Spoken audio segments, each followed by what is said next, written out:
Hey guys, welcome back to my channel and to a new episode on this blue Mark II 16 valve Golf. As you probably saw from the time lapse, I had a bit of fun trying to get the driver's seat in.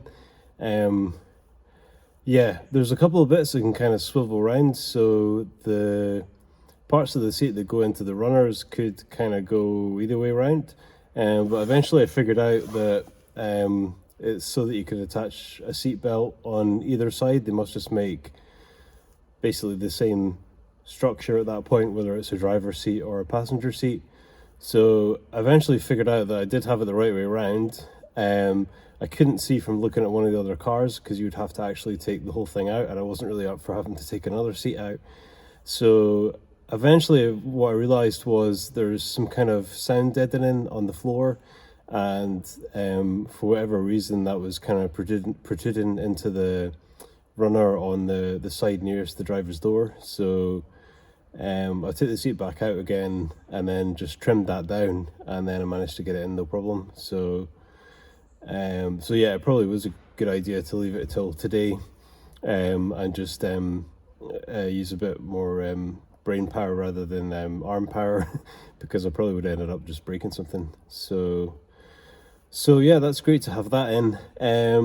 As I mentioned, I've ordered some parts, none of which are here yet.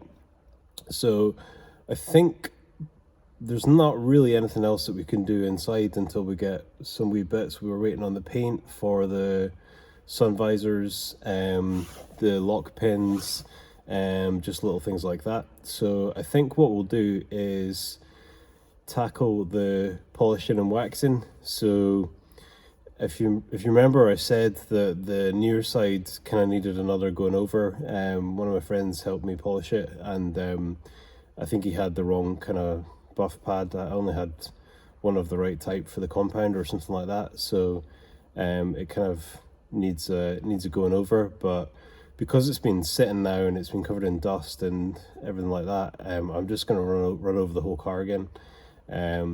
Enough time has passed now as well that we can actually wax it, so that's really good, because that will give an even deeper shine, and also it will protect the paintwork. So let's get cracked on with some polishing and waxing.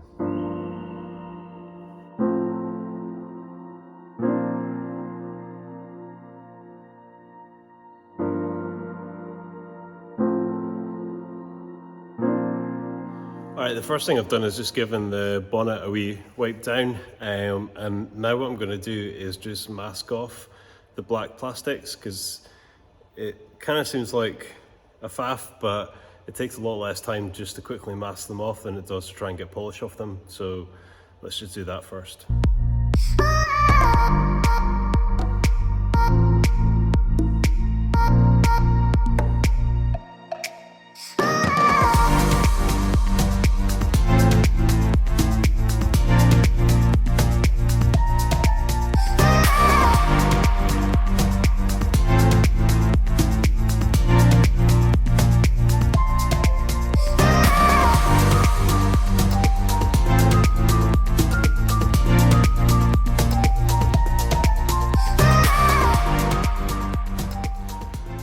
Alright, that's all masked off, and I think I've got everything I need to hand. So normally what I do to start with is just clean off the head of the buff, and the way I do that is basically just having it on not too fast a speed and then just using some sandpaper.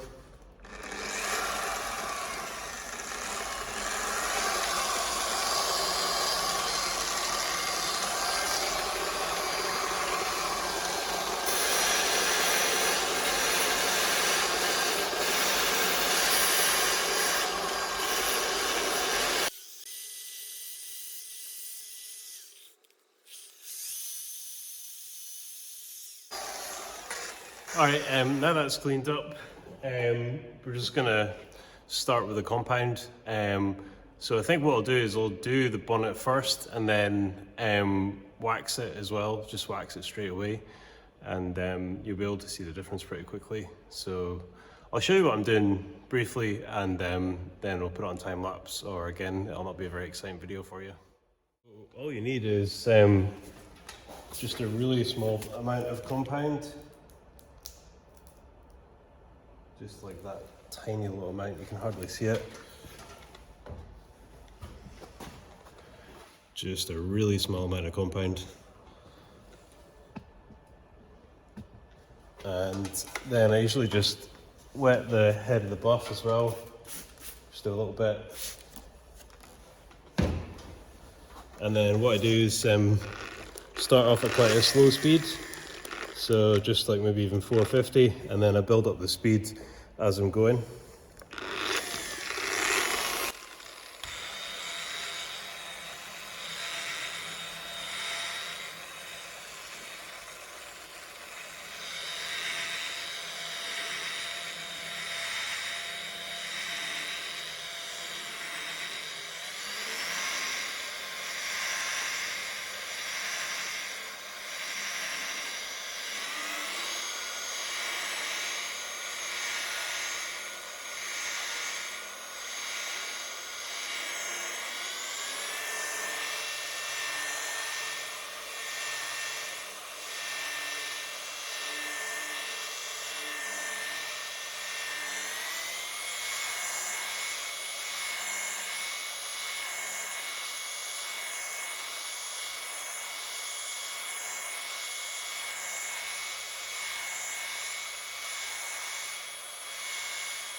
Not really a perfect example.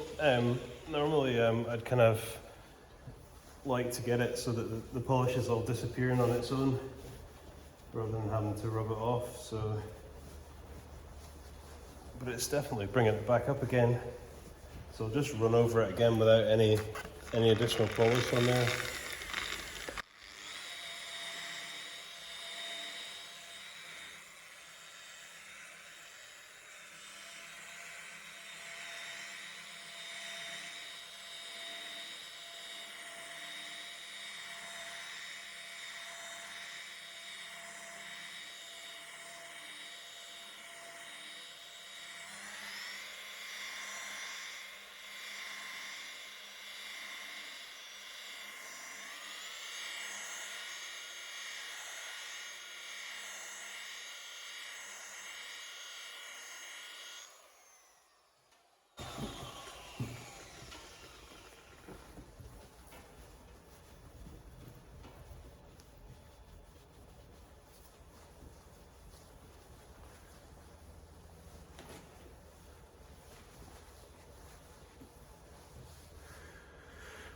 Alright, so we can start to see a bit of gloss already. I think I'm going to clean this buff head again because I think it's still got a bit of dry polish on it, which is why it's kind of smearing and not just disappearing the way it normally would. So I'll do that, fire it onto time lapse, and then we can see how it's looking after the polish, and then head on to doing some wax.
Alright, that's the bonnet all polished up again. I feel sorry for people who have to work outside because it's 1 degree in here and I had to put gloves on because my fingers were getting that numb that they weren't working properly.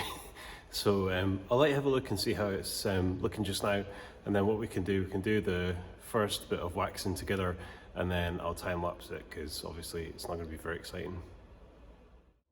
It's quite hard to capture in this light just because the lighting's not great in here, but as you can see it's all shining up again, and you can see the reflection of the light above. So that's kind of how we want it to be. So I'll just grab the wax and we'll put that on. This isn't normally what you would use for putting wax on, but I've not got any of the wee applicator pads left, so but this will do just fine. This is actually a small attachment for a drill buff. Sometimes it's handy to have these wee pads that you can put on your drill because you can't get to things with the big polishing head. So just rubbing it in, putting plenty on. And you can go a lot further with wax than you can with polish. With polish you want to do a smaller area because otherwise the polish just dries and it just smears and becomes a mess. So just put this down here to the edge, and then we'll just do this a little bit here as well.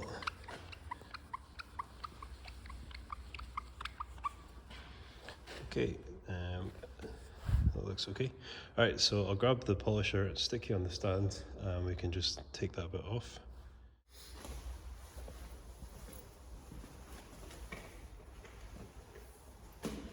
So I tend to use a wheel head just for taking the wax off. We'll start on at a slow speed and then build it up.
You can already feel the difference.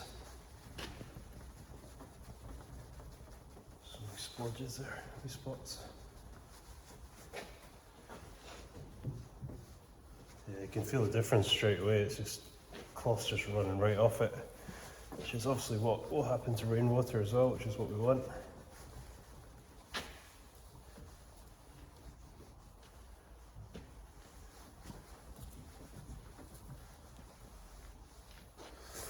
I'll take it off the stand to give you a quick look, and then I'm just going to time lapse doing the rest of it. I stopped working about 5 I think yesterday, which enabled me to get the video up for 8. It takes a while to edit it and upload it. So I think it's probably about 20 to 5 just now. So I'll give you a quick look at this, then I'm gonna get through the rest of it and the rest of the bonnet, and then I can get this episode up for you guys to watch. So yeah, the wax does make quite a difference. Just really super smooth. And as you can see, it's got more of a gloss than the paint that hasn't been treated there. You can see where I've just kind of gone over the edge there with the buff, getting this bit, and that's started to polish up the next bit of the panel as well. So there we go. So I'll fire on time lapse, get this done, and then it'll all be ready for you to watch.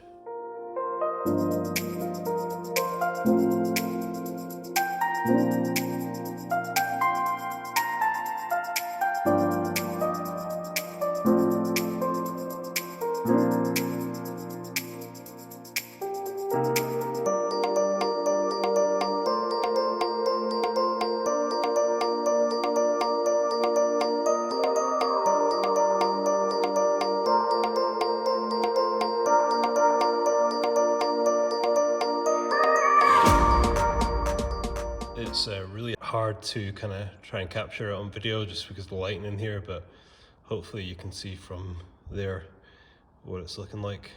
It's much deeper shine, and it's super smooth, so that's great. Another bit of progress. So yeah, another bit more progress today. I actually tidied up the workshop before I started work, because I was kind of tripping over things. So did that. It was good to get the seat in as well. Just done a little bit of progress, and that took a lot longer than it should have, but I should have just kind of looked a bit more closely to start with. They are quite fiddly seats to get in at the best of times, so but yeah, it's in now, so that's great. And we've managed to buff the bonnet back up to the standard it was at, and then get some wax on there as well, which has given it a nice deep shine. And most importantly, it's protected the paintwork as well. So if you enjoyed this video, hit subscribe, hit thumbs up, and I'll see you in the next one.